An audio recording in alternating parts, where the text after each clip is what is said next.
ಹೆಸರು ಜಾಲಮಂಗಲ ನಾಗರಾಜ್ ಅಂತ, ಅನುದಾನಿತ ಶಾಲಾ ಕಾಲೇಜು ನೌಕರರ ಸಂಘದ ರಾಜ್ಯ ಸಂಚಾಲಕರು. ಈ ದಿನ ನಾವು ಫ್ರೀಡಂ ಪಾರ್ಕ್ನಲ್ಲಿ ಹೋರಾಟ ಮಾಡ್ತಾ ಇರೋದು ಅನುದಾನಿತ ಶಾಲಾ ಕಾಲೇಜುಗಳಲ್ಲಿ 20 ವರ್ಷ 25 ವರ್ಷಗಳಿಂದ ಸೇವೆ ಸಲ್ಲಿಸುತ್ತಿರುವ ಡಿ ದರ್ಜೆ ನೌಕರರ ವೇತನದಾನಕ್ಕೆ ಒತ್ತಾಯ ಮಾಡಿ ನಾವು ಫ್ರೀಡಂ ಪಾರ್ಕಿನಲ್ಲಿ ಸ್ಟ್ರೈಕ್ ಮಾಡ್ತಾ ಇದ್ದೀವಿ.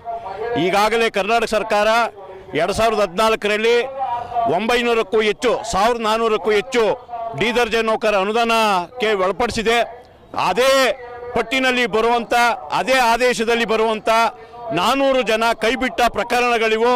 ಆ ದೃಷ್ಟಿಯಿಂದ 2014 ಹೆಂಗೆ ಅನುದಾನ ನೀಡಿದ್ರೋ ಅದೇ ರೀತಿಯಲ್ಲಿ 2015 ನಂತರ ಯಾವೊಬ್ಬ ಡಿ ದರ್ಜೆ ನೌಕರನು ಕೂಡ ಅನುದಾನಕ್ಕೆ ಒಳಪಡಿಸಿಲ್ಲ.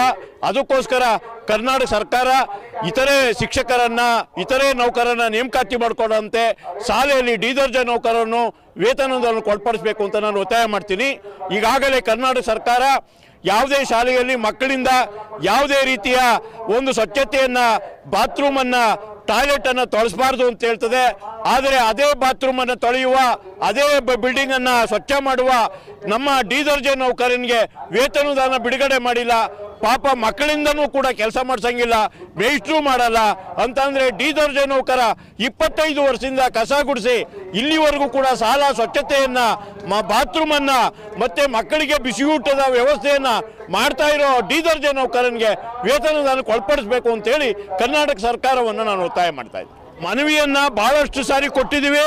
ಕರ್ನಾಟಕ ಸರ್ಕಾರದವರು ಈಗ 2000 ಒಳಗಡೆ ನೀವು ಕಾನೂನಾತ್ಮಕವಾಗಿದ್ದೀರಿ, FD ಅವರು ಈಗ ಆಲ್ರೆಡಿ ಪರ್ಮಿಷನ್ ಕೊಟ್ಟಿದ್ದಾರೆ, ನಿಮಗೂ ವೇತನದಾನಕ್ಕೆ ಒಳಪಡಿಸ್ತೀವಿ ಅಂತ ಹೇಳ್ತಾರೆ.